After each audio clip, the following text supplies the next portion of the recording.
They were both killed in Cavite.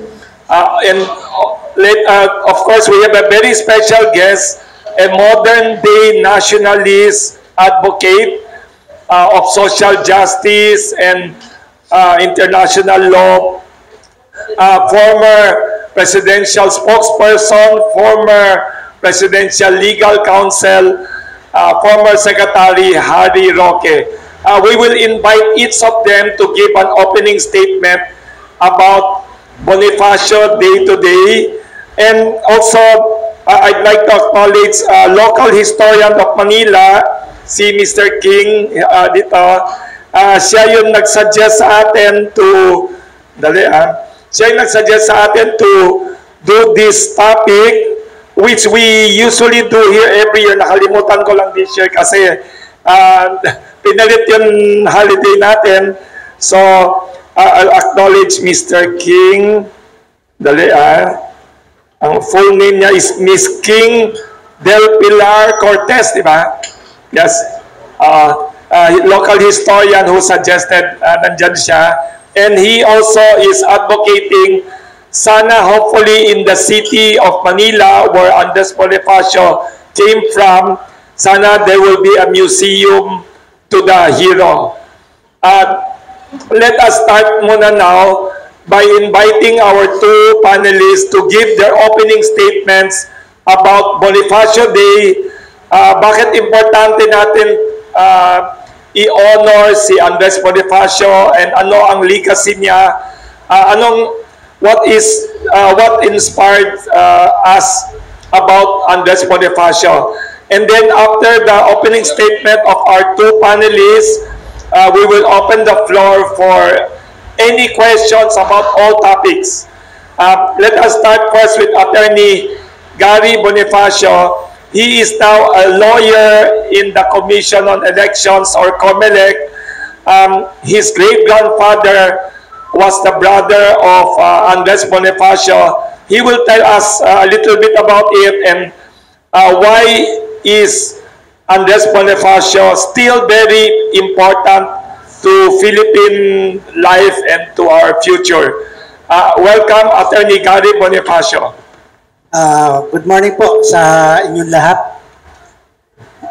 Ngayong araw na ito, pinanganak si Cat Andres Bonifacio, November 30, 1863, to be exact.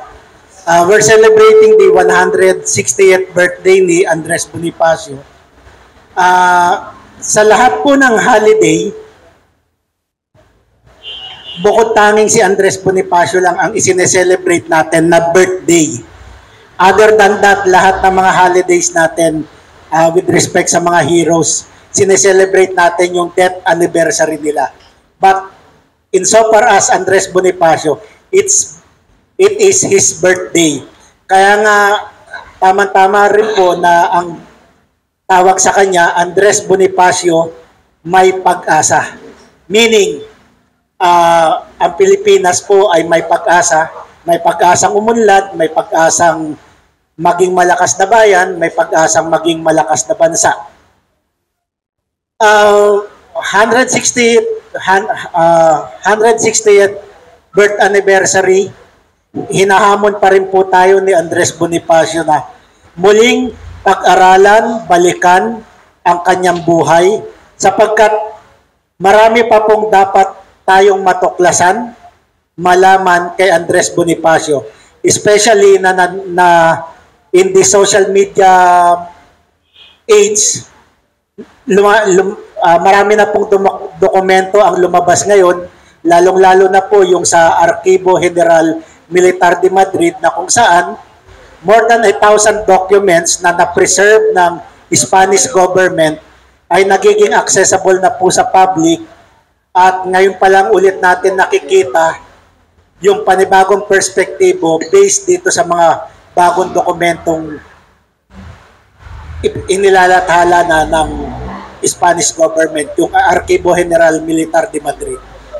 So, ang hamon po natin sa lahat, muli po nating balikan ang kasaysayan, ang buhay ni Andres Bonifacio. At may apply ito sa kasalukuyang panahon. Maraming po salamat. Thank you very much, Attorney Gary Bonifacio, descendant of the Bonifacio family, and also a lawyer of Comelec.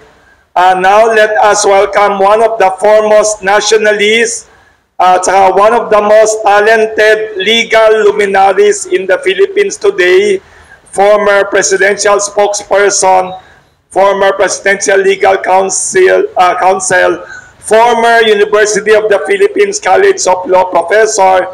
Ang background niya, everybody knows he is a brilliant lawyer. He studied at University of the Philippines Law, also studied in the same school as former Senate President Ed Angara and Senator Miriam Santiago. Graduate din siya ng University of Michigan. Graduate din siya ng London School of Economics. Kaskwela niya si Clinton and other famous people. Let us welcome Attorney Harry Roque for his opening statement. Well, maligayang araw ng Bonifacio sa inyong lahat. Siguro sa panahon ngayon na merong mga ibang nag-iisip na tanging mga dayuhan lamang ang pwede magbigay ng katarungan sa mga biktima ng pinakakarumaldumal na krimen sa ilalim ng batas internasyonal, alalahanin po natin kung bakit binigay nilang kanilang mga buhay para tayo maging malaya at magkaroon ng isang independenteng bansa. Ang pagiging malaya po, ibig sabihin yan, tanging tayo lang mga Pilipino ang dapat maglitis, mag-imbestiga at magparusa sa mga lalabag sa ating batas dito po sa Pilipinas. Nakalulungkot po na ang ating mga mambabatas para bagang binaliwala ang sakripisyo ng ating mga bayani at sila pa ngayon ang gustong mga dayuhan na maghimasok sa mga bagay-bagay na nangyari dito sa Pilipinas. Papaalalahanan ko lang po sila na sa ating saligang batas, ang kapangyarihan po ng hudikatura ay nakasalalay lamang sa isang Korte Suprema at iba pang mga batas na binuo sang-ayon sa ating mga batas. Totoo po, nagkaroon tayo ng mga tratado kung saan linimitahan natin ang ating soberenya. Pero pagdating po sa ICC Rome Statute, natapos na po yung ating pagpayag sa jurisdiksyon ng isang dayuhan at banyagang korte noong 2019. At mula po noong 2019, dahil hindi po nakapag-imbestigang formalang prosecutor, wala na pong jurisdiksyon. Huwag mo nating maliitin ang sakripisyo ni Andres Bonifacio at na iba pa nating mga bayani. Yan po ay para tayong mga henerasyon ngayon ay magkaroon ng malayang bansa kung saan ang mga Filipino West ang inaasahan natin magbigay ng katarungan sa ating mga kababayan. Maraming salamat po. Thank you very much, former Secretary Harry Roque. Maraming tanong mamaya ang media about those issues. Ready, sabi ni Attorney Harry Roque, ready siya sagutin ang mga tanong about ICC and former President Duterte mamaya anytime you want to ask. Before we go to those burning issues, may tanong tayo dito na binigay dito. Attorney Gary Bonifacio, pwedeng i-summarize nyo anong nangyari sa pamilya ninyo after pinatay yung ninuno ninyo sa kapatid niya si Andres Bonifacio. Nawala daw ang pamilya ninyo ng ilang taon daw? In 1896 yata, di ba? Binaril siya. O, tapos, nagtago sa probinsya and then, anong gusto nyong, kasi sabi ni King dito, gusto niya magkaroon ng museum sa Manila. Anong suggestion nyo about Andres Bonifacio? Then after you answer those questions, marami tayong tanong kay Attorney Harry Roque about international law, ICC, and former President Duterte. SMI also. SMI also, the issues. Attorney Gary mo na. Una po, alam naman natin na 1897, pinatay si Gat Andres. Ang nakalulungkot, namatay siya sa kamay ng kapwa niya Pilipino. Hindi siya namatay sa sa kamay ng mga dayuhan. So, isang malagim at masakit na katotohanan na ang pumatay sa unang naglunsad ng revolusyon laban sa pamahalaang dayuhan ay kapwa niya mga Pilipino. So, yun ang pumatay sa kanya. At dahil po doon, nagkaroon ng mga matinding takot doon sa mga pamilya na naiwan ni Gat Andres. Kaya po, ilan sa amin, may mga nagpalit ng apelyido, ilan din sa amin, nagtago sa probinsya. Ako po, nung nag-come out ako in the open as apo ni Andres Bonifacio, kung hindi ako nagkakamali, that was 1992, nag-aral po kasi ako sa UP nung time na yon. Kumukuha ako ng kasaysayan, kasaysayan 1. Isa sa mga naging project namin is either mag-interview ng sikat na personalidad or gagawa ng family tree. So ang pinili ko po is gumawa ng family tree. So that was the first time na binanggit namin sa yung pamilya namin na apo kami ni Gat Andres. That was 1992, and since then on, tuloy-tuloy na po yun. So imagine niyo, for almost 100 years, never na magkakilala ang apo ni Espiridiona at apo ni Procopio Bonifacio. So, ganon po ang mga trahedya na nangyari dun sa pamilya ni Gat Andres. Now, dun po naman sa issue ng pagkakaroon ng museum, matagal na po rin naming inaasam yon na magkaroon ng sariling museum si Gat Andres. May mga pamilya kami na willing mag-donate or magbahagi ng ilang mga mementos ni Gat Andres Bonifacio. Tulad po nung baston. Yung baston po na ginawa ni Gat Andres, yung po ay yari sa Kamagong. May pilak sa magkabilang dulo ng... Pilak, ibig sabihin silver? Apo. Wow. Sa magkabilang dulo. Kasi po, ang baston nung panahong yun ay sumisimbolo ng iyong katayuan sa pamayanan. Kung hindi ka mayaman or walang kaya, hindi ka gumagamit ng baston, hindi ka gumagamit ng pamaypay. So, at ang nakakabili lang po ng mga baston ni Gat Andres noong mga panahon yun ay yung mga nasa alta de ciudad. So, yung proposal po ni Kaking, malugod po namin tinatanggap yun dahil sabi ko nga po, matagal na po namin ini-espouse na magkaroon ng sariling museo si Gat Andres. Meron po tayong itinayong museo sa San Juan, yung po ay museo ng Katipunan as the whole.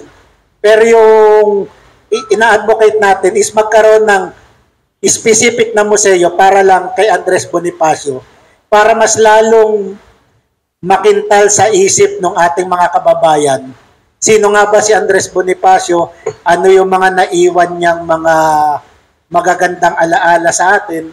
At yung mga dapat na gayahing pag-uugali sa kanya. Pinarangalan daw ni dating Pangulong Duterte si Bonifacio noon.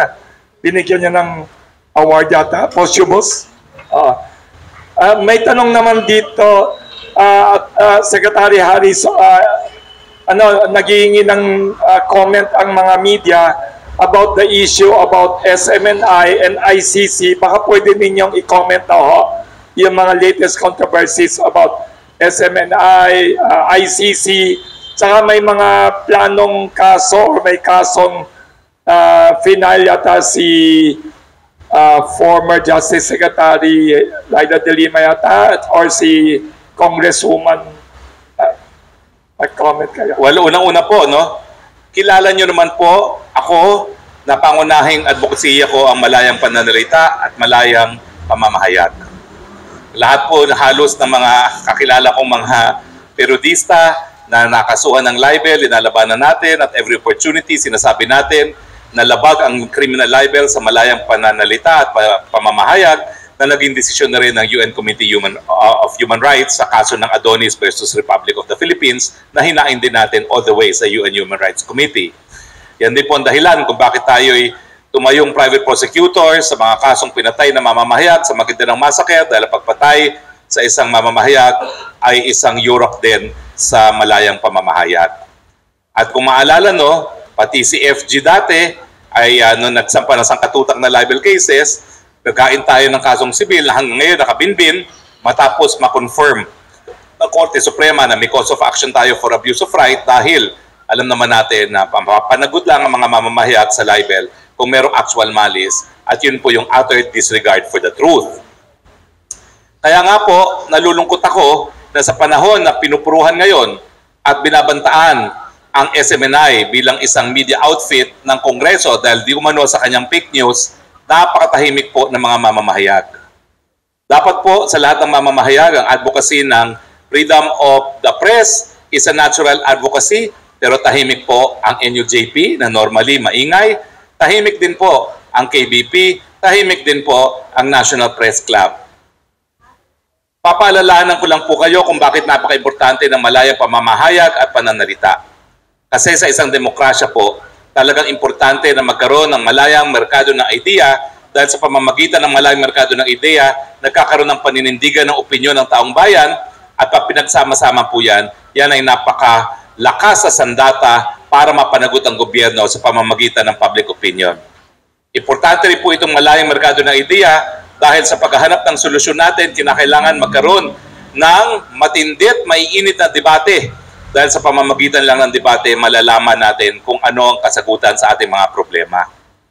Kaya nga po sa ngayon, na binantaan na ang isang media outfit na SMNI, di umano dahil sa fake news, na kung titignan nyo naman ang clip, nagtatanong lamang kay Speaker Romualdez kung may katotohanan ba na 1.8 billion na ang kanyang nagastos bilang travel fund. Tinatanong po niya yon kung totoo. Hinihinga niya ng kumpirmasyon si Speaker Romualdez. Ang fake news po, kung sasabihin na gumastos ka ng 1.8 billion. Ngayon po, yun na nga po daw, magkakaroon daw ng investigasyon. Anong resulta ng investigasyon? Ito po ay magre-resulta sa chilling of the right of freedom of the press na sang-ayon po sa kaso ni Chavez versus Gonzales nung pinagbawal ni dating Secretary Gonzales ang pag-e-ere ng Hello Garci tape na ito po ay sakop sa pagbabawal by way of prior restraint, hindi lang po yung aktual na pagsusupil ng malayang pananalita, kundi mga bagay-bagay na po pwedeng magkaroon ng chilling effect on freedom of expression and freedom of the press. So nananawagan po ako ngayon sa lahat ng mga media practitioners, kinakailangan po magkaisa muli. Nung Maguindanao Massacre, nagkaisa po tayo. Nung mga libel cases na sinampa ni dating FG, nagkaisa po tayo. Iba po kasi ang kaso naman ng SMNI sa ABS-CBN. Ang ABS-CBN, paso po yung kanilang prangkisa at walang kahit anong magagawa para pilitin ng Kongreso kung ayaw sila bigyan ng prangkisa. Pero kapag meron ka na pong prangkisa at habang importante ang malayang pamanalita at malayang pamamahayag, hindi po pwedeng gamitin ng Kongreso yung banta na ikansela ang prangkisa para supilin ang isang media outfit. Yan po ay pinagbabawal dahil yan po isang form of prior restraint or subsequent punishment na pinagbabawal po ng malayang pananalita at malayang pamamahayag. Ang tanong ko, nasan kayo, mga kasama natin sa media, sa panahon po na meron na namang banta laban sa kalayaan ng malayang pamamahayag? Very eloquent, former Secretary Harry Roque. Sinummarize niya yung case ng SMNI and the issue of freedom of expression. Baka may mga tanong kayo, mag-raise lang kayo ng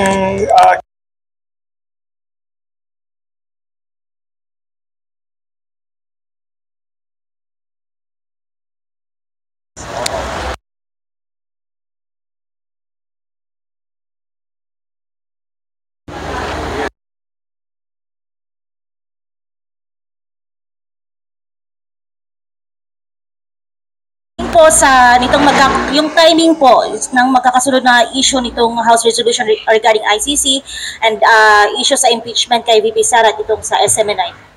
Well, sinasabi ko na po na politika man lahat ang pinagmumulan ng lahat. At kung titignan nyo ang mga landmark decisions ng Korte Suprema sa Constitutional Law, lahat naman yan nagdulot din, nagmula rin sa politika. From the time of Tanyada versus Angara, to the time of Francisco versus House of Representatives, to the time of Roque versus Arroyo, lahat po yan politika. Okay? At hindi po natin mapagkakait na siguro nagkaroon lang ng personalan sa panig ni Speaker Romualdez at ni VP Sara Duterte, kaya lahat ito po ay nangyayari. Pero mabuti naman po, nagsalita ng Presidente pagdating sa issue ng impeachment. At nagsalita na siya at sa tingin ko naman, hindi siya susuoyin ng mga miyembro ng Kamara de Representante. Pero baka kinakailangan na rin magsalita ang Presidente pagdating po sa ICC. At nagsalita na naman siya. Pakinggan niyo pong sinabi niya. Kung babalik tayo sa ICC, wala na pong epekto yan sa drug war dahil prospective po ang jurisdiction ng ICC.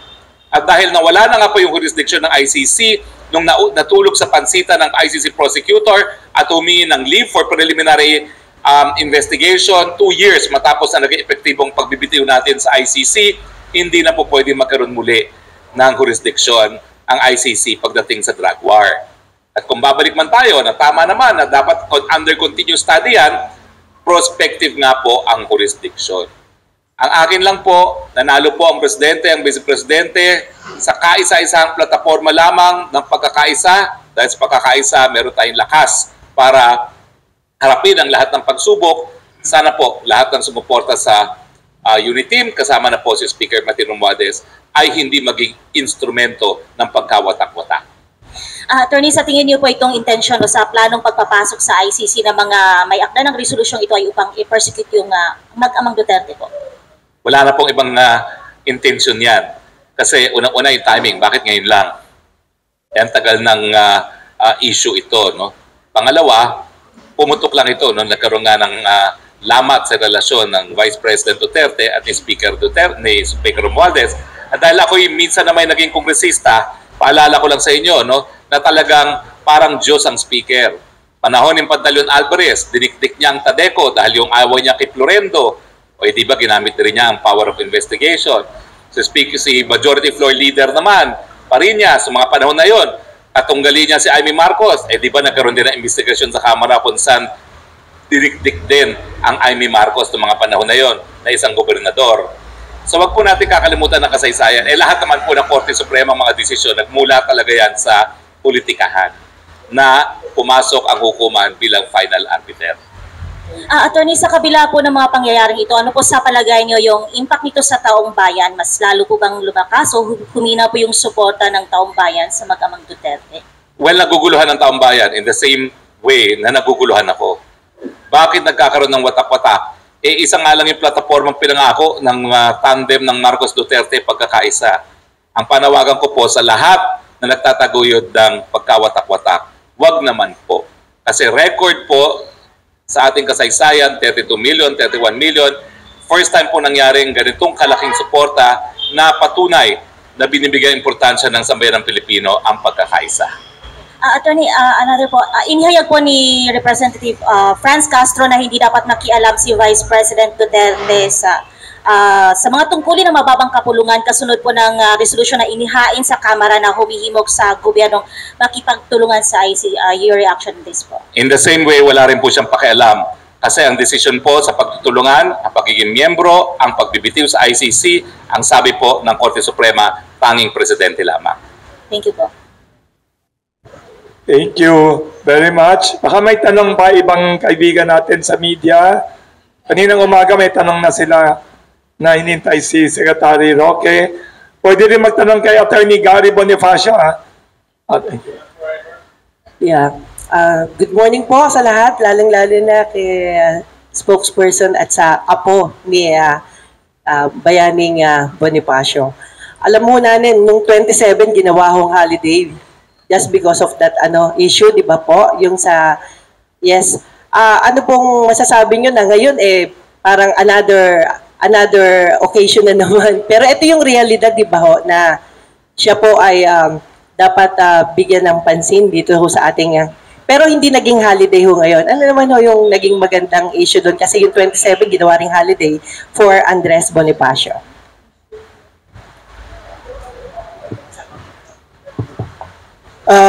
Yung paglilipat ng holiday, siguro discretion ng Pangulo yun. Pero tulad nga nung sinabi nyo, hindi naman natin maitatanggi na ngayong araw na ito, yung kapanganakan ni Gat Andres at ngayon din ginugunita At ngayon rin nag-celebrate yung mga kababayan natin ng kapanganakan niya.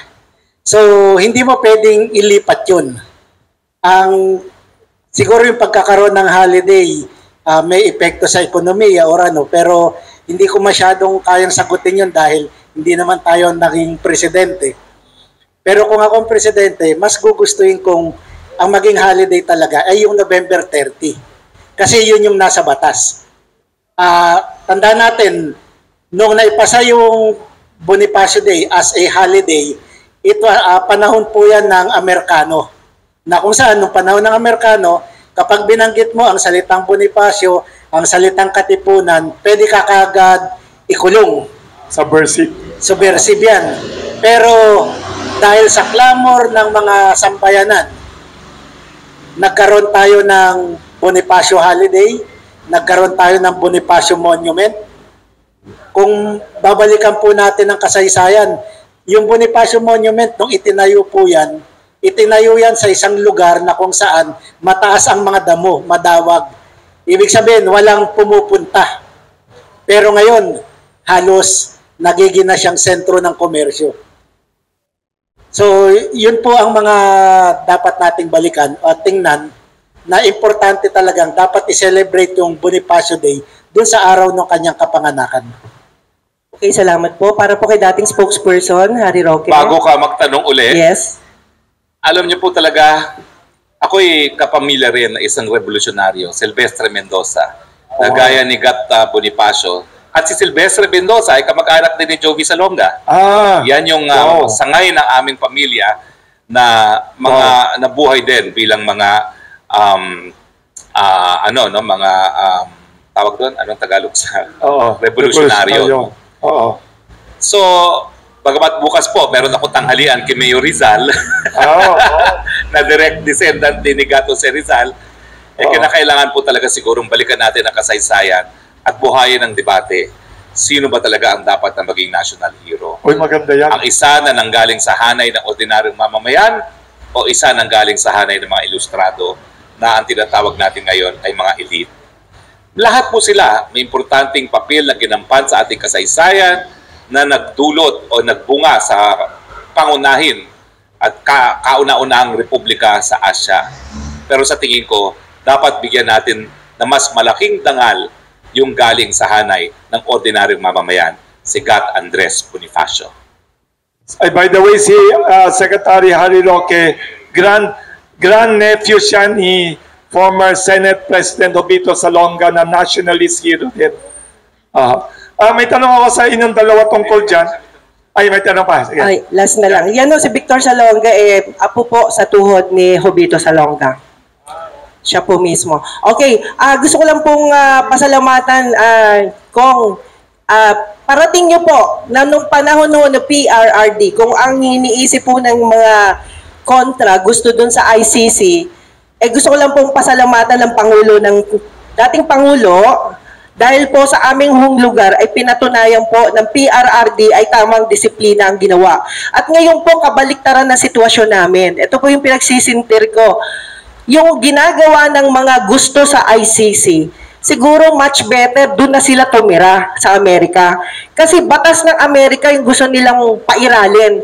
Ito po puso ko to, sarili ko hong damdamin na hindi ko gusto na ipasok nilang pilit yung ICC sa utak ng mga kabataan kasi marami yung mga kabataan ang nagpaparating na wag na sanang dumating sa ICC ano man yung problema. Ang mga Pilipino po, kahit saan larangan, magagaling po tayo. Kahit kasama po yung mga Chinoy, magagaling po ang mga Pilipino. Kaya yung ICC, tigilan na po nila yan. At sana po, Kong Harry Roque, dumating po kay Pangulong Duterte na ang kanyang leadership ay number 1 ho sa buhay namin na kasing edad ko. Ako po si Juvie de Guzman, DWBL. Salamat po. Juvie, maraming salamat. Makakarating po kay FPRRD. Lilinawin ko lang po, ang Amerika po hindi miyembro ng International Criminal Di Court. sila member din. It is a European court, a predominantly European court. Thank you. Yes, may tanong dito. Good morning. Morning. Hello. Morning po. Attorney Gary po. Sir, I understand may proposal po yata kayo na sana magkaroon ng isang monument si Gat Andres Bonifacio doon sa kanyang museum, no? Museum doon sa kanyang lugar na kung saan pinanganak sa Tondo, Maynila. Kumustahin ko lang po kung ano po yung status nito. Nakipag-ugnayan na ba sa mga historical commission or baka NICP kabilang ba ron? Yung pong pagtatatag or pagtatayo ng isang museo para kay Andres Bonifacio, kasama po natin si Kaking Cortez na humilikayat lalo na sa City of Manila na sila ang manguna para dun sa pagtatayo ng isang museo. Palagay ko naman, pagka naitayo yun, maraming nagmamahal kay Andres Bonifacio ang magko-contribute ng mga mementos, ng mga datos kung bakit dapat na magkaroon ng sariling museo si Gat Andres. Makikita naman natin, maraming mga bayani ang merong sariling museo. Alba, si Mabini, si Rizal. Pero bukod tangi pong si Andres Bonifacio yung wala. Unang-una, sabi ko nga po, dahil nung namatay siya, malaki ang naging epekto sa pamilya ng pagkakamatay ni Gat Andres. Kaya maraming nagpalit ng apelyido, marami ang nagtago sa amin. Kailan lang yung nag-come out in the open. So siguro panahon na mailagay natin yung isang museo para mas lalo nating maunawaan sino ba talaga si Gat Andres Bonifacio. Alam nyo, for example, maraming kababaihan ang nagsasabi na yung mga feminista na kinukuha yung ibang teorya ng ibang bansa para ipaglaban ang mga kababaihan. Pero nakakalimutan natin na panahon ni Gat Andres, isinulong niya na yan. Kung babasahin natin yung kartilya ng Katipunan, kasama sa mga ipinaglalaban ni Gat Andres ay ang kapantay na karapatan ng mga babae. Kung titingnan natin doon sa kartilya ng Katipunan, may nakalagay doon. Ang babae ay huwag mong tingnan na isang libangan lamang. Bagkus, ito ay isang katuwang sa kahirapan. At alalahanin mo, ang iyong inang nag-iwi sa iyong kasanggulan. So ibig sabihin, kung titingnan mo yung mga aral ng Katipunan, kung susundin ng bawat Pilipino yung kartilya ng Katipunan, yung mga morals na ipinapangalandakan ng Katipunan, palagay ko mas magiging maunlad, mas magiging progresibo, at mas magiging malakas ang ating bansang Pilipinas. Attorney, pagkakalam ko sa Maragondon, Cavite po siya na napatay po, no? Meron bang mga pasyalan na pwedeng puntahan ng mga tao? May plano ba kayo magkaroon doon sa lugar? Meron na pong itinayong parang pasyalan sa Maragondon ang alam ko doon kung saan siya yung tinatawag na kung saan siya namatay. Meron doon pong ginawa yung na ang nangangalaga ay yung munisipyo ng Maragondon, katuwang ang National Historical Commission of the Philippines. So, alam niyo naman, medyo iba ang dating pagka pinag-uusapan ay yung kamatayan ni Gat Andres. Kasi kapag pinag-usapan yon, may mai-involve na ibang mga personalidad. So, mauungkat sino ang pumatay kay Andres, bakit siya pinatay. So, yun, yung mga bagay na yun. Attorney. Kay Secretary Harry Roque po. Secretary, pwede po ba regarding sa kaso ni Leila de Lima? Opo, kasi parang, I understand, parang may binabanggit po kasi kayo doon sa video na kung saan yung judge na humawak po sa kaso ni de Lima, parang nabanggit niya, favorite po siya na estudyante before ni Secretary de Lima. Pwede po pagkilinaw. Well, yan po ay sinabi sa akin ng kaklase mismo nung judge sa klaseng yun. 92, 93 persons and family relations sa San Beda. Dahil nagtatlong taon po yung judge na yan sa San Beda. Pinagbigay alam ko na po yan sa mga prosecutors hindi naman po ako abogado sa kasong yon, so wala na po ako ibang magagawa. Basta alam na nila yan. At saka hanggang ngayon po, hindi nanggagaling sa bibig ni Leila de Lima ang denial or confirmation. Hinayaan niyang ibang magsalita para sa kanya. At ang sinabi ng spokesperson niya, hindi niya maalala. Bilang isang professor din po ng batas, ng 20 years na, imposible pong hindi mo maalala kung isang estudyante mo ay magiging wes. Lalong-lalo na kung siya ang magiging wes mo sa sarili mong kaso. Pero wala pa pong nanggagaling sa bibig ni Leila de Lima, kaya safe siya. At pati po ang wes, wala naman sinasabi, wala naman ako magagawa, hindi ko naman kaso yan. So, ang akin lang, mapagbigay alam para malaman din ng, hindi ko kasi kakilala kung sino yung mga piskal dyan, wala akong relasyon at all sa kasong yan. Ang alam ko lang, nanggaling dun sa kaklase mismo ni Judge, sa kaparehong klase, 92, 93, Persons and Family Relations, San Beda College of Law. Secretary, marami na pong umatras doon sa mga naging witness against former Senator Leila de Lima. At isa na rin po doon si Sandra Cam na kung saan kaalyado at kumbaga inampo ng during kay Pangulong former President Rodrigo Duterte and then kalaunan umatras at talagang nagpa-presscon pa para abirahin yung grupo ng Duterte Group na kung saan umampon sa kanya. Sa legalidad, meron bang plano ang grupo po ninyo na sampahan ng kaso itong mga nagbigay na ng nanumpa tapos umatras? Wala po kaming personalidad kasi hindi kami kasali sa kasong yan Yan po ang dilema namin. It's a public interest case dahil it's wide-scale drug trafficking pero wala po kami mga personalidad. Pero ang akin nga, ang Korte Suprema na nagsabi, huwag paniwalaan ng mga bumabaliktad dahil mga bumabaliktad, nabibili, natatakot. Yun lang naman ang sabi ng Korte Suprema, hindi po si Harry Roque yan. Good morning po. Para po kay Atty. Gary Bonifacio. Sir, si Gat Andres Bonifacio po ay batang Tondo. And then possible ba na meron pang lugar doon sa Tondo para pagtayuan? Or possible po ba na yung National Museum ang i-convert sa Bonifacio Museum? Thank you. Sa Tondo, medyo mahirap na. Unang-una, yung dating pag-aari ng mga Bonifacio doon, yung pong Tutuban, ay commercial center na. Kung matatandaan niyo po, yung buong area ng Tutuban, yan po ay dating propriedad ng mga Bonifacio. Dahil nga lamang at kinailangan ng pamahalang Kastila yung lugar para pagtayuan ng tinatawag na Pero Carril. So naibenta po yan ng mga magulang ni na Gat Andres sa pamahalang Kastila. Tapos later on, ngayon ay yung tinatawag na nating Tutuban Center. So makikita nyo po, si Bonifacio, hindi naman talaga yung masasabing dukha, pwede nating sabing nasa middle class dahil ang kanyang nanay ay isang Spanish mestiza. May mga uncle siya na mga kabesa de barangay. So, dun sa patanong nyo po kung may paglalagyan pa ba ng museo doon, palagay ko medyo mahirapan na po ngayon dahil sa commercial area na yun.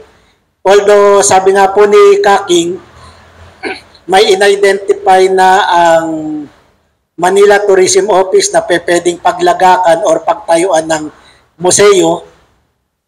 Kung matutuloy po yun, mas maganda po dahil magiging accessible po, hindi lang po sa mga Manileño, kundi po sa lahat ng mga tao na siyempre dahil ang Maynila ang sentro ng kalakalan ng komersyo, mapupuntahan po yung magiging museo ni Gat Andres. Sir, nabanggit na po ba kung saan mismong lugar sa Maynila? Si Kaking po ang mas nakakaalam No update. Magandang araw po, no.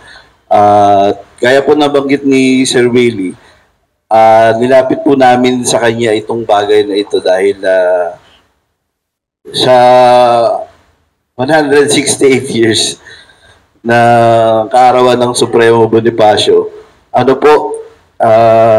siya lang ang bayani natin na walang maayos na libingan dahil hindi matrace ang kanyang bangkay. Wala rin siyang maayos na tahanan na masasabi natin sa kanya. Ang nababanggit nga po, sabi nga po ni Attorney Gary, yung Museo ng Katipunan, para sa buong Katipunan yun. Kumbaga si Rizal, merong museo sa Dapitan, sa Port Santiago, pero meron siya sa Calamba, di ba? Kaya yung pong lugar na maaari po nating i-propose, lahat po ito yung proposal po namin. No? Tandaan niyo po, yung resolution na binigay po namin sa inyo is a draft resolution na gusto po namin i-propose dahil para magkaroon po tayo ng pag-uusapan.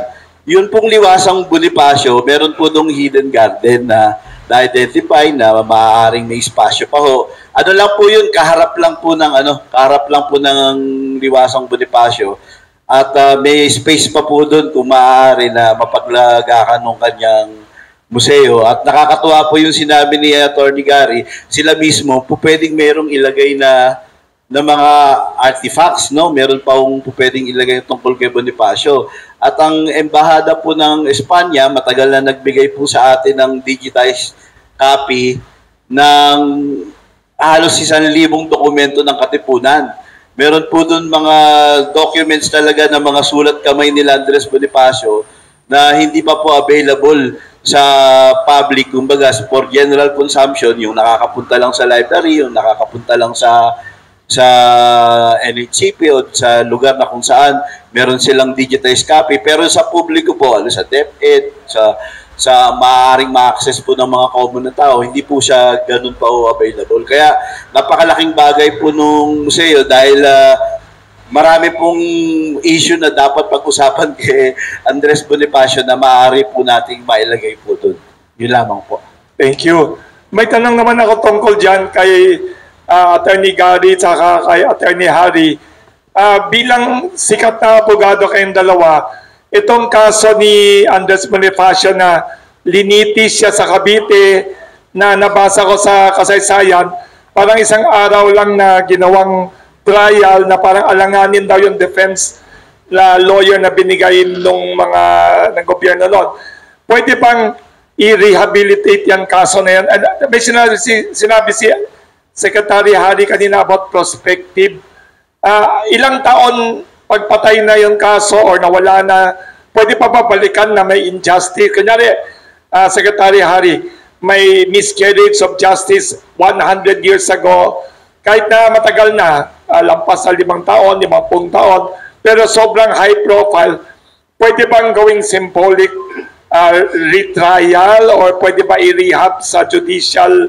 Kasi parang in the records of the Philippines, of the Philippine Revolutionary Government at that time, na-try siya, tapos ginawa siyang kriminal, nahatulan siyang kamatayan. Anong opinion nyo as lawyer about this historically? Curious lang ako. May ganyan ba na, kunyari 100 years ago na president na talagang obvious injustice? Well, yan po ay nakalipas na, prescribed na. So wala iba na yung pong proscribed bigyan na prescribed. remedy. Oo. Pero ang ginawa nung ilang mga kababaihan, akala nila kasi hindi na po pwedeng magkaso sa kahit anong forum, yung mga comfort women, nagtipon sila sa Tokyo at gumawa sila ng Tokyo War Crimes Tribunal na initiated by civil society. Pero mga West, respetado sa international law. So may visa rin ang sinasabi nila dahil sila ay mga post-qualified publicists under international law. So it is more of a symbolic trial. Pero siyempre kami, dumulog kami sa Korte Suprema, nung tinapon ng aming basura, pumunta kami sa Committee on Elimination and Discrimination Against Women at nanalo doon. So hindi naman kinakailangan na token victory lang, pwedeng maging toong victory. So, pero pagdating dito kay Gat Bonifacio, siguro nga, ang ating mga manaliksik, ang ating mga historians, ang ating mga estudyante, magkaroon tayo ng symbolic trial sa mga nasasakdal doon sa pumatay kay Gat Jose Rizal gamit bilang ebidensya ang mga katunayan na kabahagi na ng ating kasaysayan. Uy, magandang suggestion. Anong reaction nyo, Attorney Gary Bonifacio, sa sinabi ni former Secretary Harry Roque na pwedeng gumawa ng symbolic trial, i-rehabilitate kahit na judicially or, di ba, yung pangalan ni Andres Bonifacio? Kung hindi po ako nagkakamali, meron po dating isang retiradong justice ng Korte Suprema na nagbalangkas or tumingin ulit dun sa trial ni Gat Andres. And sa pinakahuli, ang naging conclusion niya, nagkaroon ng mistrial, nagkaroon ng injustice. So, ang nagsabi po noon at ang nag-aral po noon ay isang retiradong maestrado ng ating kataas-taasang Korte Suprema. At tingin ko, pamula po noon hanggang sa ngayon, walang makapag-question dun sa naging pag-aaral niya. Si Justice Abraham Sarmiento. Siya yun. Opo. Nakasama ni Senator Salonga sa law office yata. Pamula po noon, nung mailabas niya yung kanyang pag-aaral, hanggang sa ngayon, walang individual na nagque-question o tumutulig dun sa naging pag-aaral niya. So, makikita po natin na nagkaroon talaga ng injustice noong panahon yun. Isipin mo, ikaw na nagtayo ng katipunan, naglunsad ng revolusyon laban sa pamahalang Kastila, tapos ngayon pararatangan kang ikaw ang gustong magsuko ng revolusyon. Tapos isang araw lang daw ang paglilitis, ano? So, napaka po nun. Wala sa tamang wisyo yung ganong katwiran. Pero pansinin nyo, after pong mamatay ni Gat Andres Bonifacio, ano ang nangyari sa revolusyon? Biglang nawala. Biglang humina. Biglang nawalang palang bula yung revolusyon. Bakit? Kasaysayan po ang magsasabi nito kung ano ang totoong nangyari. Mismo ang mga Pilipino po sa ngayon ang magsasabi kung ano ang nangyari or ano ang naging epekto nung namatay si Gat Andres Bonifacio. Humina ang revolusyon, natalo ang revolusyon dahil pinatay ng kapwa Pilipino si Gat Andres Bonifacio. Thank you, Attorney Gary. Saka thank you kay Attorney Harry Roque na mention niya about yung comfort women. Congratulations, Attorney Harry Roque, for being also one of the defenders dyan. Nanalo sa UN this year, di ba? Oo, sa CEDAW yun sinabi na binigyan ng hustisya ulit internationally.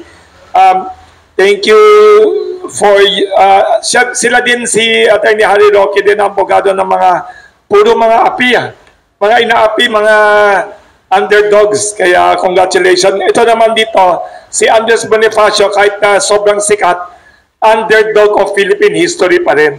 Saka biktima ng injustice. Kaya maganda na nandito si Attorney Gary Bonifacio na descendant and lawyer, and nandito si Attorney Harry Roque. Yung minention yung Mendoza Revolutionary siya of the Philippine Revolution.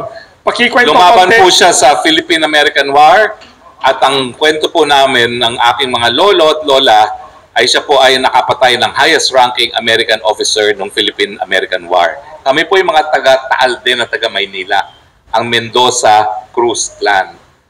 Pero mga taga-Sampaloc po, hindi naman taga-Tinto.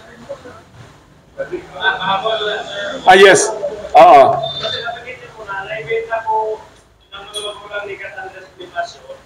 Attorney, kasi dalawang lawyer po kayo. Para sa train project. Opo. Nasa batas po ba na pwedeng i-recover kasi recognized po as hero po ang ating bayaning Andres Bonifacio? Pwede bang pawiin yung property na kahit naibenta na? Wala na yata. Hindi na po kasi kung naibenta, isinuko mo na yung karapatan mo sa pagmamay-ari. So iba na po ang nagmamay-ari nun. Hindi naman, iba naman yung parang expropriation na hindi ka binayaran, pwedeng bawiin. Pero dahil may nangyaring bentahan na maayos naman, so talaga pong hindi na natin pwedeng bawiin yun. Pero parte na lang po ng kasaysayan yun na yung pong nangyaring transaction ay talagang naganap. Attorney, last na po. Marami po kasing hindi nakakilala sa angkan or siblings, mga kapatid ni... kwento nyo. Baka pwede ikwento po. At kanino po kayo nanggaling na kapatid? Thank you. Anim pong magkakapatid si Gat Andres. Si Andres Bonifacio po ang panganay. Sumunod po ay si Siriaco, and then po si Procopio. Diyan kayo nanggaling. So si Procopio po yung lolo ko, yung pinanggalingan ko. Bali yung lolo ko po ang apo ni Procopio na lumaki sa Mindoro. Tapos yun pong si Espiridiona na namatay nito 1963. And then huli po si Truadio, yung bunsong lalaking kapatid ni na Andres, at pinakahuli po si Maxima. So anim po silang magkakapatid. Ang mother po ni Andres ay isang Spanish mestiza na taga Zambales. Ang tatay naman niya, Bonifacio, na may lahing Kapampangan. So makikita niyo po yung hindi lang kumaga si Andres, sapagkat yung dating Tutubang property ay pag-aari ng mga magulang ni Gat Andres, kaya doon po siya lumaki, doon po siya pinanganak. Pero marami po siyang mga kamag-anak na nandito sa Taguig, Pasig, Montalban, Rizal. Yung mga suburbs po ng Maynila, nandun po halos yung mga Bonifacio.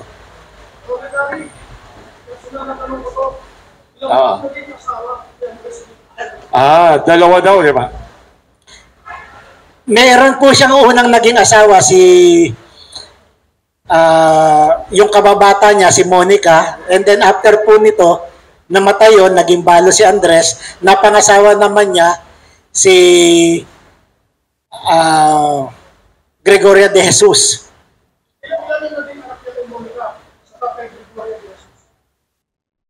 Kay Gregoria de Jesus, may isa po siyang anak pero namatay din kagad.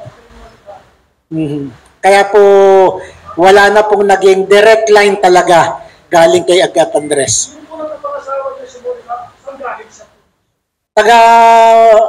Taga-Tondo din po. Si Gregoria de Jesus po ay taga-Binondo.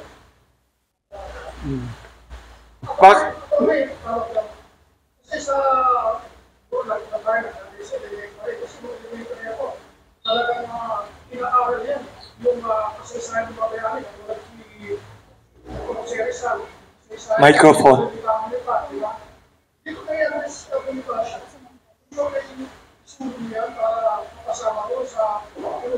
Storya ni Bonifacio. Maganda tanong niya. Pwede bang ituring na presidente o pangulo ng Pilipinas si Gat Andres Bonifacio? Tanong para sa dalawang abogado dito. Pwede ba siya de facto or unofficial? Pwede ba? Sa bago pong dokumento na galing sa Archivo General Militar de Madrid, lumalabas na ang Katipunan nung sumiklab ang Revolusyong 1896, hindi na siya isang secret society, kundi isang revolutionary government. Actually, bago pa po lumabas yung Archivo General Militar de Madrid na documents, isinulong na po yan ni na Dr. Mila Guerrero, ni na Manny Encarnacion, na merong revolutionary government na si Gat Andres Bonifacio. Bago pa yung tinatawag na republika ni Emilio Aguinaldo. So kung titingnan natin sa kasaysayan at kung pag-aaralan base sa mga batis, yung mga primary details, lumalabas po na yung revolutionary government, pwede po nating ituring si Gat Andres as first Philippine President, first revolutionary president ng pamahalang Pilipinas. Sabi ko, kung magkakaroon ng Bonifacio Museum, mas lalong iigi, mas lalong iigting yung malalim na pag-aaral sa buhay niya, sa revolusyon, sa Katipunan. Attorney Harry, ano lang opinion niyo? kay Panyero, saan mo gusto ang museo ni Gat Andres Bonifacio? Yes, maganda yun. Well, kung ako pong pinakamaganda po ay sa Maynila na rin dahil doon siya pinanganak. Kung may sinasuggest po ang city government doon sa sinasabing malapit doon sa liwasang Bonifacio, pwede rin po doon. Ang importante po doon is ito ay maging accessible sa lahat po ng mga individual, sa lahat po ng mamamayang Pilipino.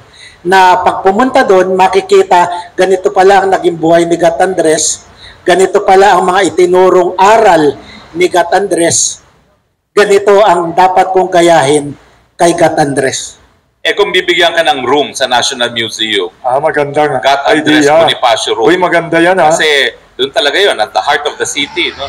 Okay na ba sa inyo yan, yung Gat Andres Bonifacio room sa National Museum? Uy, magandang idea. Okay din naman po. Wala naman po, ang importante po is magkaroon talaga ng sariling museum na dedicated lang para kay Gat Andres. Para lahat ng individual, lalo na yung mananaliksik natin, ay mas lalong mapag-ibayo yung kanilang pag-aaral.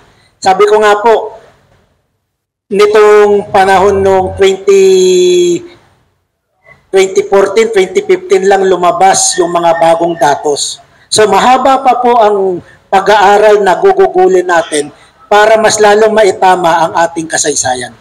Kasi doon sa sinasabi niyo mga dokumento na lumabas ngayon lang, baka nga dapat isulat muli ang kasaysayan at kilalanin si Gat Andres Bonifacio bilang kauna-unahang presidente at hindi si Emilio Aguinaldo na alam naman natin na pinaghihinalaan din, no? Doon sa isa sa mga nagplano na pagpatay kay Gat Andres Bonifacio, di ba po? No? So, tama po yan. Sana po ay mas marami pang mga manaliksik ang magbasa niyan. Naka-Espanyol po yan, kaya hindi ako po pwede. Dahil ako binabato ko ng Spanish teacher ko nung nasa UP ako eh. 3 beses ako binato eh. Dahil hindi ako matuto ng Espanyol. Ayaw talaga ng utak ko, gaya ng ibang mga Pilipino, ayaw magpasakop ng utak ko sa mga Kastila. At kaya naman tayo lang ang naging colony ng Espanya na hindi nasakop ang ating pag-iisip. No? Kung saan nabigo ang Kastila, nagwagi naman at naging matagumpay ang mga Amerikano. Dagdag ko lang po, no? Meron po ako dito sa cellphone ko. Ito po ay halaw sa dokumento ng Archivo General Militar de Madrid. Karamihan po ng nasamsam na mga katipunan documents ay nakasulat po sa wikang Tagalog. Wow. Kung makikita nyo po dito, yung burador nung pag-ibig sa tinubuang lupa na tula ni Gat Andres, naririto po. Papakita ko po kay Secretary. Pati tula. Pag-ibig sa tinubuang lupa, wow. Pati po yung mga stanzas na binura niya. So si Makata kaya pala po ito, poet kung din pala. pag-aaralan, Tagalog po ito. Hindi po natin kailangan isalin sa wikang Banyaga.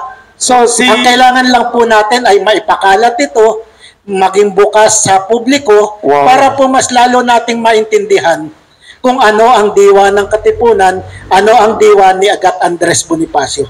So si Bonifacio pala sumusulat ng tula pala. Oo. Hindi ko alam. Napakagandang tula na ginawang awiting. Nung pag-ibig pa. Wow, galing ko banta ni Secretary. Kay Bonifacio pala yan. Hindi lang pala theater actor siya, poet din. Ang galing, galing. Yes. Oo, pakipaliwanag, i-explain. Kung babasahin po natin yung tinatawag niyang stationary, meron po nakalagay doon, Andres Bonifacio, may pag-asa. Unang nagtatak or unang nagalaw ng revolusyon. Tapos nakalagay po doon, Pangulo ng Haring Bayang Katagalugan. Pag sinabi pong Haring Bayang Katagalugan, Sovereign Republic of the Tagalogs. Hindi po hari ng bayan, kundi Haring Bayan, Sovereign Nation. At yan po ay nasa dokumento. Kaya pala yung, yung follower niya si Macayo Sakay, yung republika niya, ang tawag niya, Katagalugan Republic din. Opo, at nung panahon po na nabubuhay si Gat Andres, kapag sinabing Tagalog, meron po yung footnote.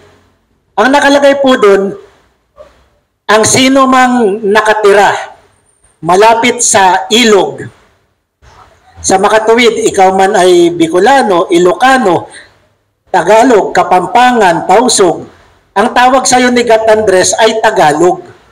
Kasi taga-ilog. Kaya ang galing niya, pati pangalan ng bansa, ayaw niya na kolonyal. Kasi ang Pilipinas galing kay Felipe, yung hari ng prinsipe noon ng Espanya. Galing ha. Kaya maganda yung suggestion ni Attorney Harry Roque na pag-aralan natin ang kasaysayan natin, baka pwedeng i-rewrite natin ang history.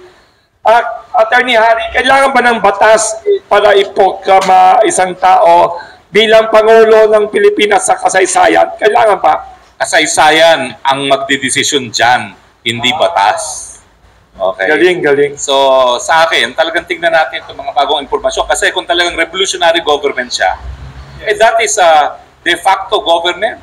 Yes. Bago pa magdeklara si Aguinaldo. At syempre, sa akin mas importante yan na makarating ang mensahe sa mga kabataan ngayon, nagdeklara na kauna-unahang republika sa buong Asya ay galing sa hanay ng ordinaryong Pilipino at hindi sa hanay ng mga Portuguese. Ang galing ha.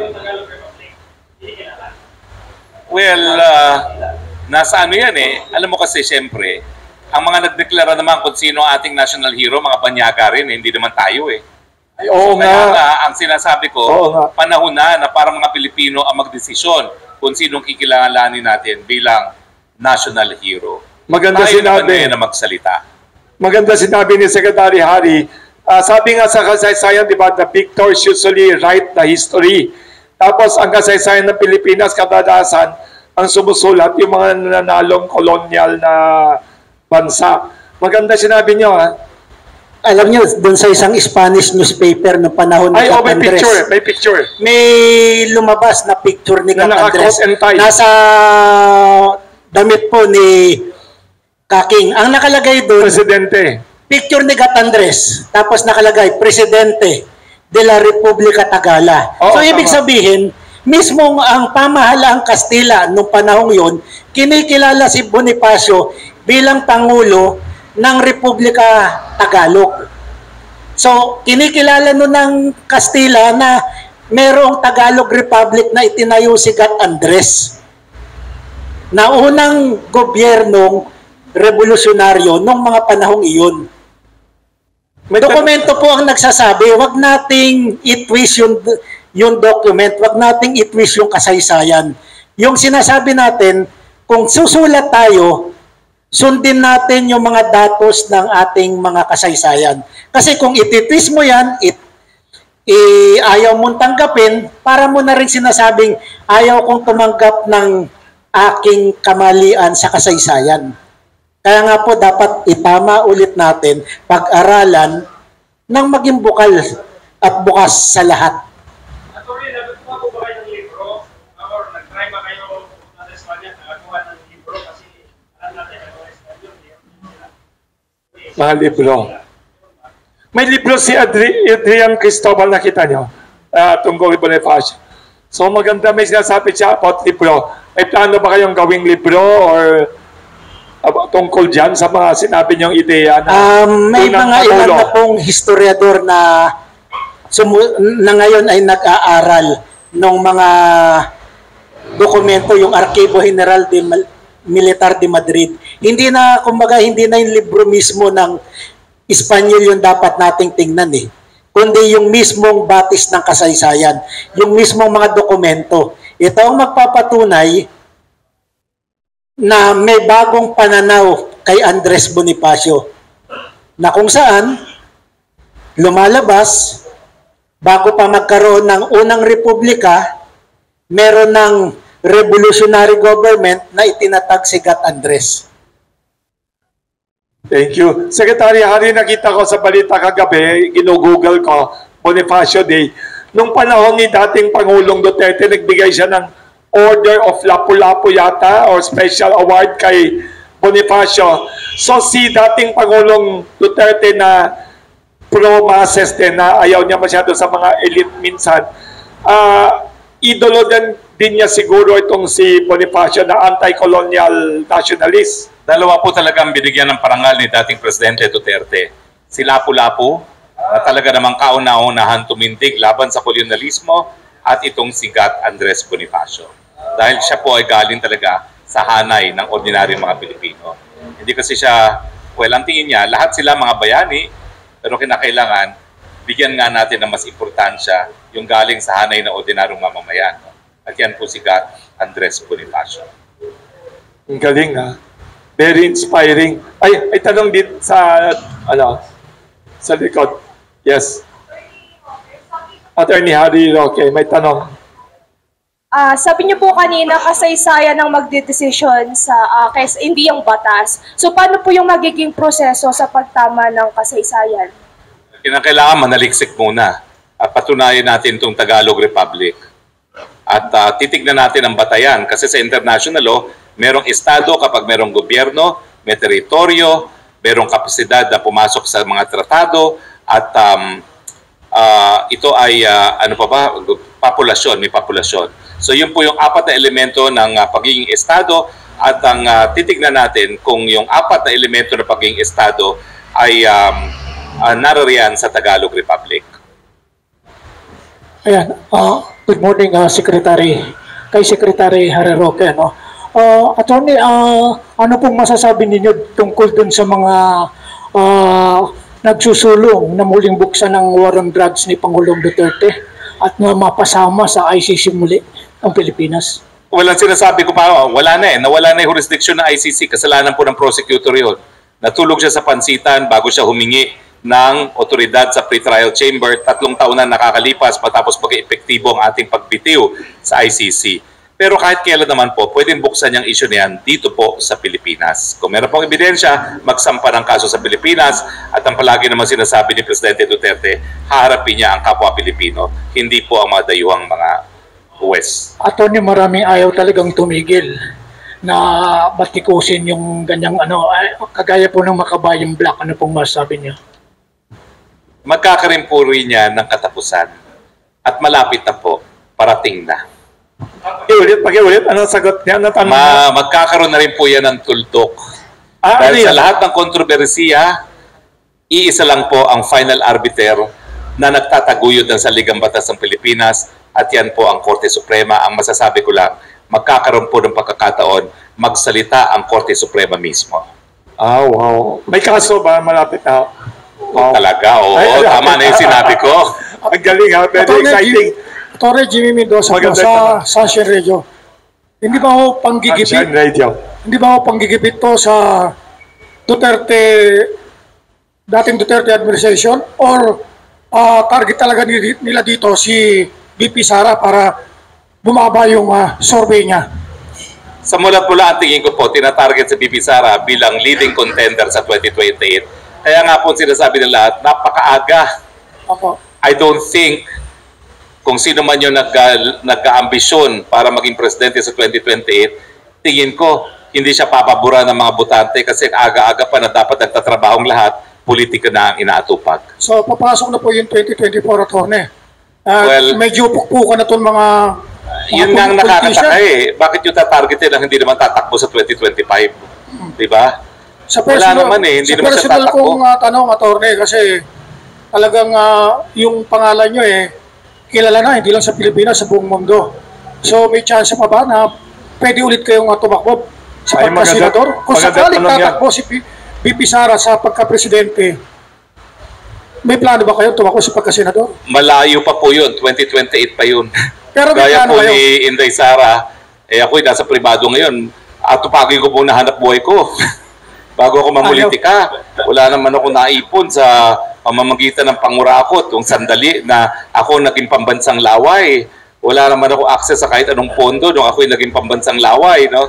So, ako'y nagtatrabaho lang po, binubuhay ko aking pamilya at naninilbihan pa rin sa bansa in private capacity. Cornelas na lang, mga personal kong tanong to. Sakali man, may mag-udyok sa inyo at tumakbong senador, anong batas ang dapat yung isulong para sa kapakanan ng mamayan? Anong batas gusto nyo isulong? Unang-una, patataasin ko po ang mga parusa sa mga nagsisinungaling sa hukuman. Dapat po may kulong. Kasi ngayon wala pong kulong dahil subject to probation and parole. Pangalawa, bibigyan ko pa rin yung naihain ko na. Napakadami ko pong naihain sa Kongreso. Ako po pinakamaraming nais sa batas. Marami rin hindi nais sa batas. Nandyan din po yung sinasabi ko na Journalist Protection Bill, no? Na magbibigay benepisyo sa mga mamamahayag na may banta sa buhay. nariyan din po yung pagripaso ng criminal justice system natin, pagbalik po sa inquisitorial system na ang West siya na ang kukuha ng ebidensya, hindi na inaantay sa abogado na magbigay ng ebidensya. Ang obligasyon ng mga abogado ay ibigay ang ebidensya ng mapabilis po ang paglilitis.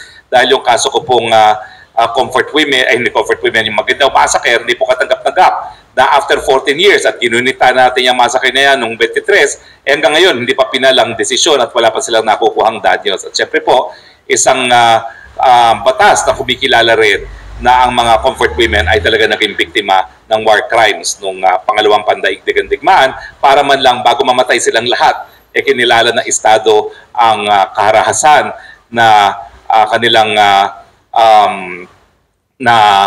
na-experience nung panahon ng Hapon. Marami pa po yan, pero at syempre po, nais ko na rin tuluyan ng mawalang bisa yung EDCA na yan. Although yan po talaga ay sa puder pa rin ng Presidente, tingin ko po dapat balikan natin yung issue na yan at tanungin natin na dahil ang naging desisyon ng Korte Suprema sa pagiging constitutional ng EDCA, nakabase raw yan sa 1951 Mutual Defense Treaty. Paano naman mangyayari yun? Samantalang 1987 Constitution ang nagre-require ng hiwalay ng tratado na kinikilala na kabilang parte na siya ay tratado. So paano mo ma-invoke ang 1951 Treaty samantalang ang provision ng saligang batas ay 1987? Okay, so ilan lang po yan. Marami talaga ako. Kasi naman, nung ako'y tumakbo bilang kongresista, meron po talaga akong plataforma de gobyerno at doon yun ang binasihan ko para isulong lahat ng mga naisabatas ko naman, kasama ng universal healthcare, libreng tanghalian sa kabataan, libreng irigasyon, at libreng tuition sa lahat ng state colleges and universities. Ang galing. Daming dapat kailangan natin ng katulad ninyo. May tanong pa dito sa kamusta na ho si dating Pangulong Duterte? May nagtatanong dito, may mga chismis or balita na baka tumakbo siya sa 2025 bilang senador or kongresista nung narinig niya ho?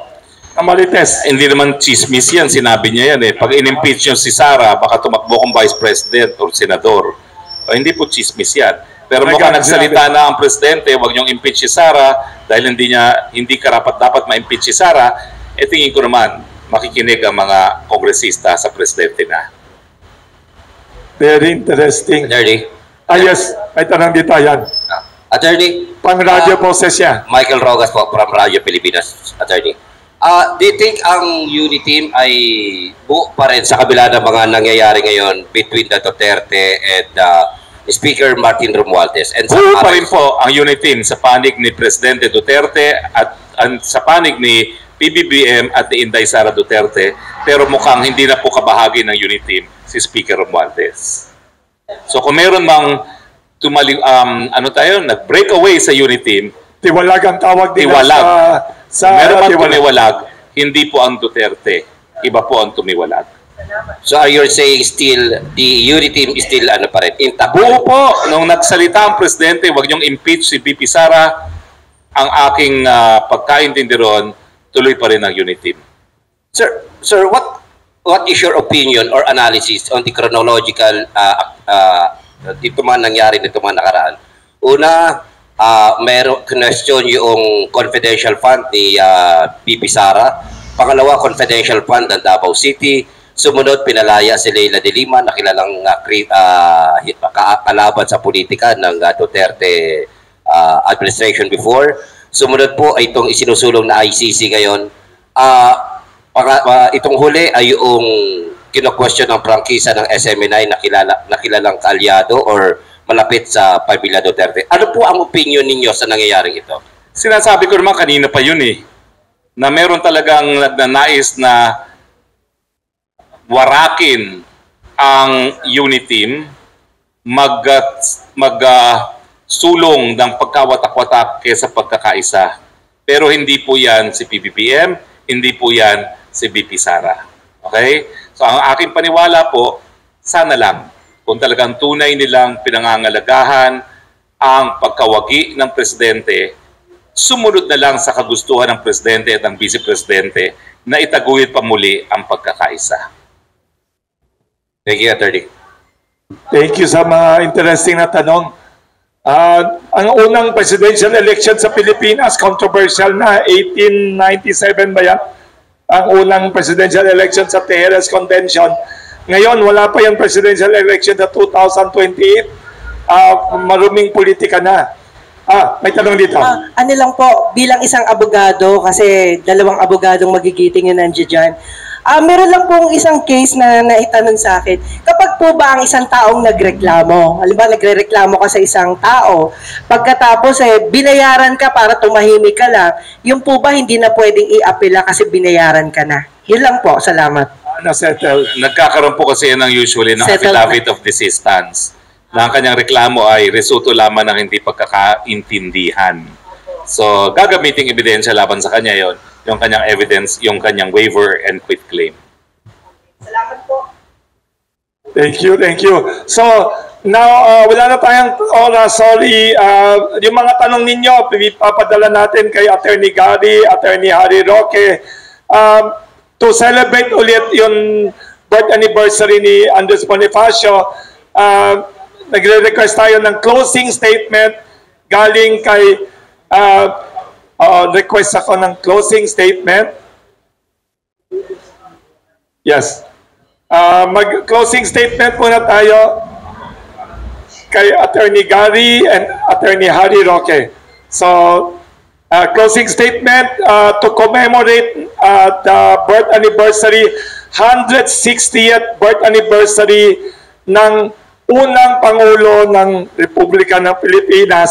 At saka, research ko, siya ang leader ng unang nationalist anti-colonial revolution in Asia.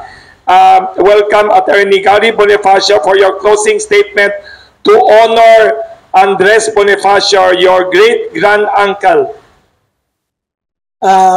Bukod po sa paggunita sa kanyang kapanganakan, mas mabibigyan natin ng buhay ang kanyang pagiging bayani kung mas pag-aaralan pa po natin ulit ang kanyang buhay, ang kanyang mga iniwang alaala sa atin, yung kanyang mga aral ng katipunan. At kapag naisagawa po natin to, doon po natin mas may papakita yung tunay na pagmamahal natin kay Gat Andres Bonifacio. Muli po, magandang umaga at maligayang araw ni Gat Andres Bonifacio. Marami pong salamat. Thank you, Attorney Gary Bonifacio. Last but not the least, imbitahin natin si former Secretary Harry Roque for closing statement to honor Andres Bonifacio.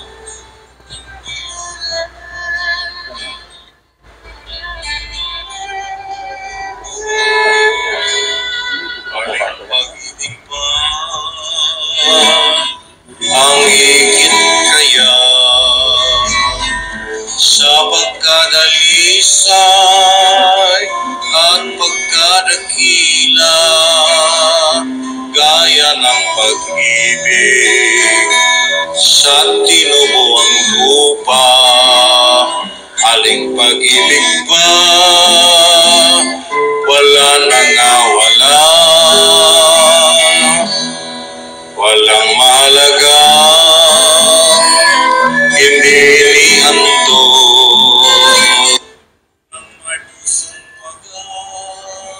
Nawala ang ating mic. Lukuyaman Nawala. Siguro. Yes. Hindi na ako closing remark, kung hindi ulitin ko lang ang tula ni Gato Jose Rizal. Wala na pong ibang pag-ibig na higit pa sa pag-ibig sa inang bayan. Gat Andres Bonifacio, buhay ka sa puso at damdamin ng lahat ng Pilipino. Maraming cake, sinuggest ng staff namin to commemorate the birth anniversary of Andres Bonifacio. I-off mo muna electric fan. Yan, ilapit mo dito kay Attorney Gary Bonifacio and Secretary Harry Roque. Yan. walang pospolo.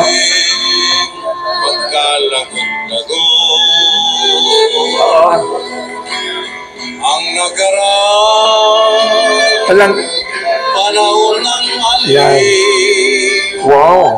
ang inaasahan araw na darating ng pagkatimawa ng mga alipin liban pa sa bayan sang tatanghalin sa panangabang mawalay sa bayan ngunit damay lagi. Thank you. Thank you very much sa lahat ng tao. Tapos may picture naman tayo with Pandesal para matuwa yung panadero namin. Thank you very much to everyone for commemorating 160th birth anniversary of Andres Bonifacio. Thank you very much.